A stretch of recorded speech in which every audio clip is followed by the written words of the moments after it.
Hello everyone, welcome to our class.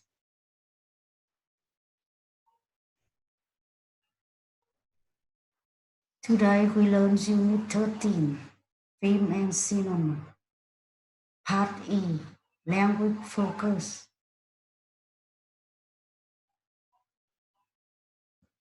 Let's look at the picture on the screen and answer the questions. What is this?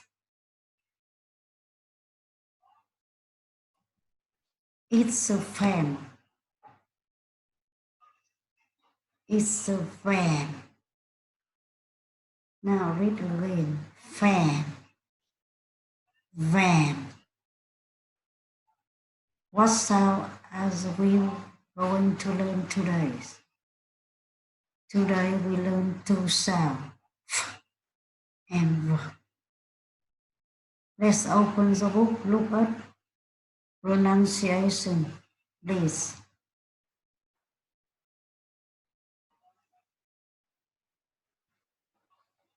Let's look at, listen and repeat and read after me, please. Fan, fiction. First, photograph. Form, enough. Now again, fan, fiction. First, photograph. Form, enough. Now let's move the second sound, v, v, van, vine, view, vote, Stephen, leave. Now again, van, vine, view, vote, Stephen, leave.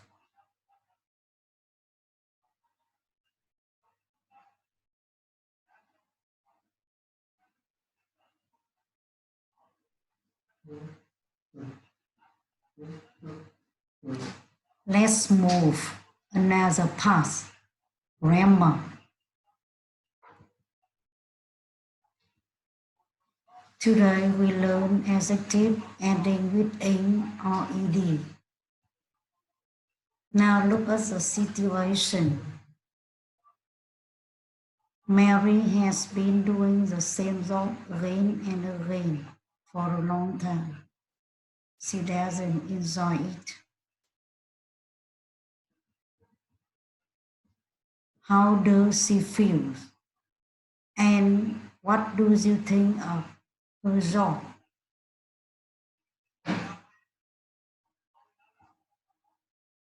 Mary is bored.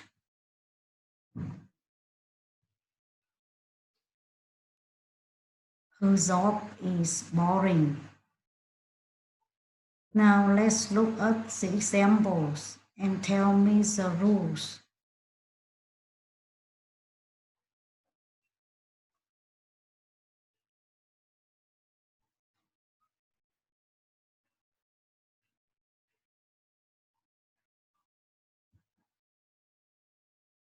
Adjective ending with ing is used to express the active meaning. Adjective ending with ed is used to express the passive meaning.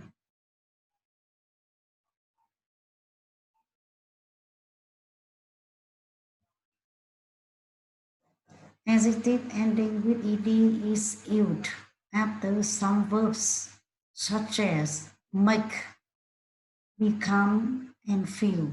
Now look at examples. He makes me bored.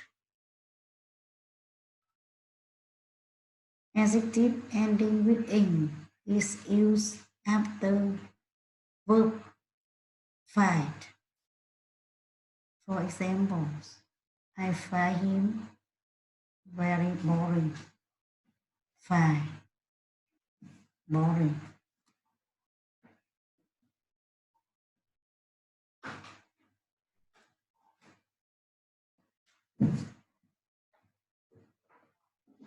Để giúp các em hiểu hơn về cách dùng của tính từ kết thúc bằng ing và ed, các em hãy nhìn lại ví dụ cô đã cho. Mary is bored. Her job is boring. Các em hãy chú ý đến chủ ngữ trong câu. Câu số 1 chủ ngữ là Mary's. Ở đây chủ ngữ là chỉ người. Nên các em sẽ sử dụng tính từ kết thúc bằng ed. Câu số 2 her job. Job ở đây chủ ngữ là chỉ vật. Nên các em sẽ dùng tính từ kết thúc bằng ing. Her job is boring.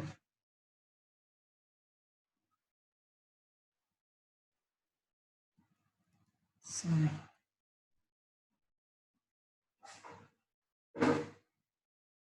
Tính từ kết thúc bằng ed các em còn được sử dụng sau một số động từ như là động từ make, động từ become và động từ feel. Ví dụ như là he makes me bored. Tính từ kết thúc bằng ing em có thể sử dụng là sau động từ find. Ví dụ như là I find him very boring. Now let's do the exercise 1 in the textbook. Now look at the textbook and write the exercise 1 in the notebook.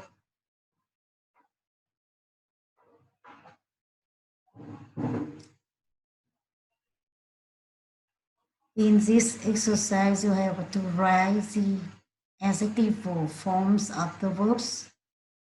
For example, interest, interesting, and interested.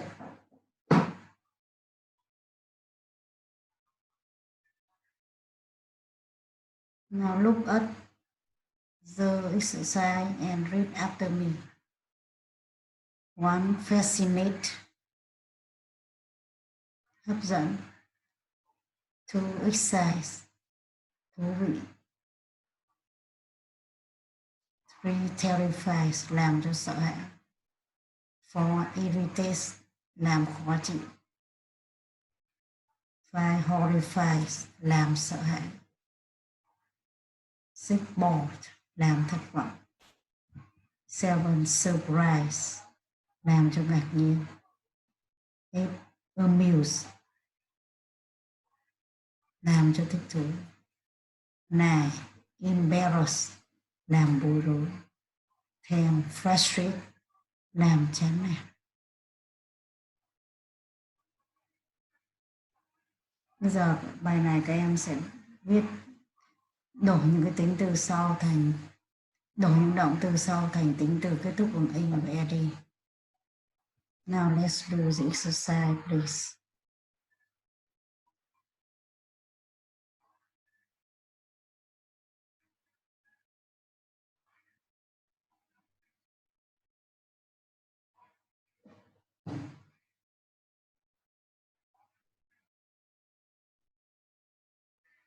Let's check.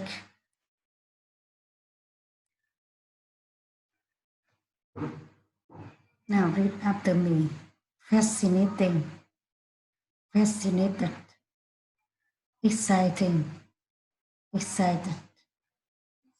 Terrifying, terrified. Irritating, irritated. Horrifying, horrified. Boring, bored. Surprising, surprised. Amusing, amused. Embarrassing, embarrassed. Frustrating, frustrated.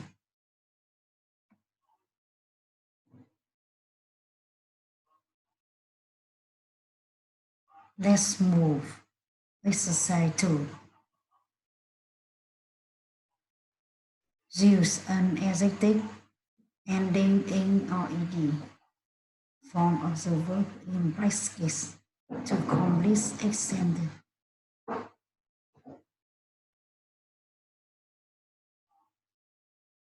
Now look up the exercise. And firstly, I will read with you some new words Number one, depressed. Depressed nghĩa là thất vọng.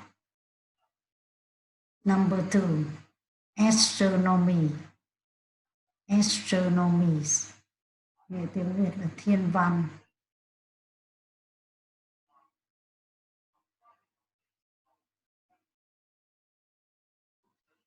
Number five, exhaust.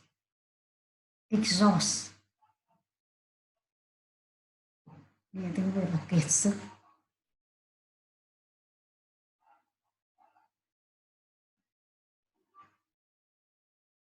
Now let's do the exercise.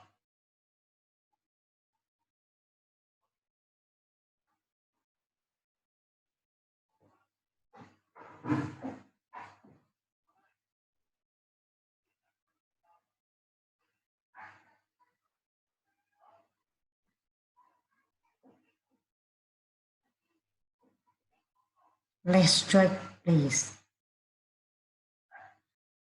Number one. Number one. Ở đây các em sử dụng tính từ kết thúc bằng ing vì chủ ngữ ở đây là the weather, danh từ chỉ vật. Câu B. Ở đây đằng sau động từ make nên các em sẽ dùng tính từ kết thúc bằng ed. Depressed. Câu số 2. Tân, chủ ngữ là chỉ người nên các em sẽ dùng tính từ kết thúc bằng ed. Câu B đằng sau file nên các em sẽ dùng tính từ kết thúc bằng ing. Câu số 3 chủ ngữ là chỉ vật the program nên các em dùng tính từ kết thúc bằng ing. B chủ ngữ là ai, chỉ người nên các em dùng tính từ kết thúc bằng ed. Board. Câu số 4 Lan, chủ ngữ chỉ người nên các em dùng tính từ kết thúc bằng ed. Excited. B chủ ngữ là ít, chỉ vật nên các em sẽ dùng. Và đây đứng trước danh từ nên các em sẽ dùng tính từ kết thúc bằng ing.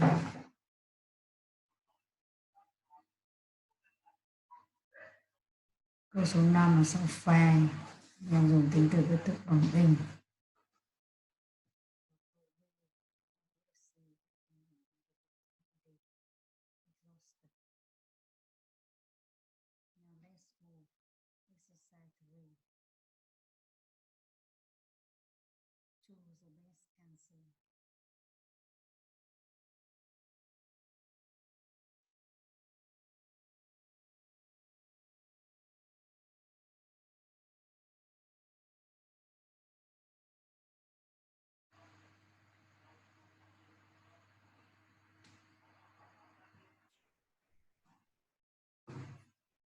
Now let's check, please. Number one, the subject is things, so we use boring.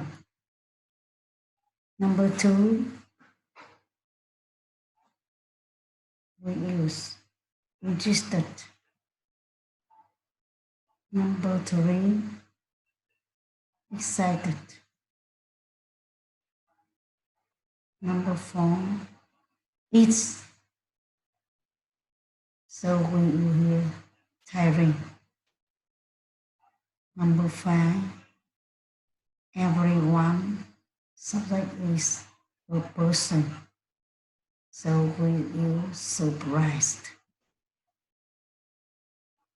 Now let's move exercise 4.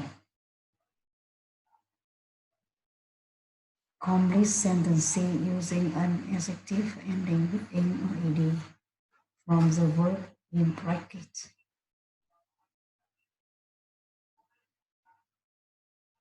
I give some new words.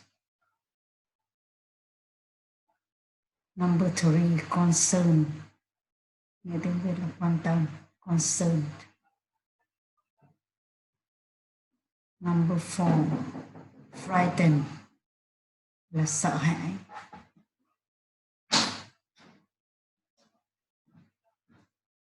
Number 6, noise.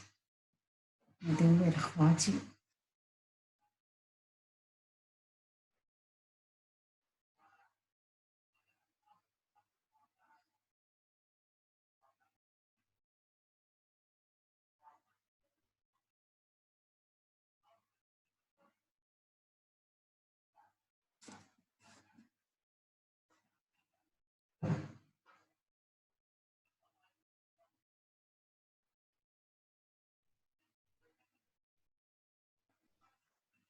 Các em hãy kiểm tra đáp án. Câu số 1, chủ ngữ là chỉ vật nên ở đây các em sẽ dùng doing, tiring. Câu số 2, chủ ngữ là chỉ người nên đây các em sẽ dùng bored. Câu số 3, chủ ngữ là parent là chỉ người nên các em sẽ dùng concerned. Câu số 4, đứng trước danh từ seem nên các em sẽ dùng tính từ kết thúc bằng in, frightening. Câu số 5 là sau became, chúng ta dùng tính từ kết thúc bằng ed nhưng mà đây sẽ dùng excited. Câu số 6 chủ ngữ là the teacher chỉ người nên ở đây các em sẽ dùng tính từ kết thúc bằng ed, annoyed.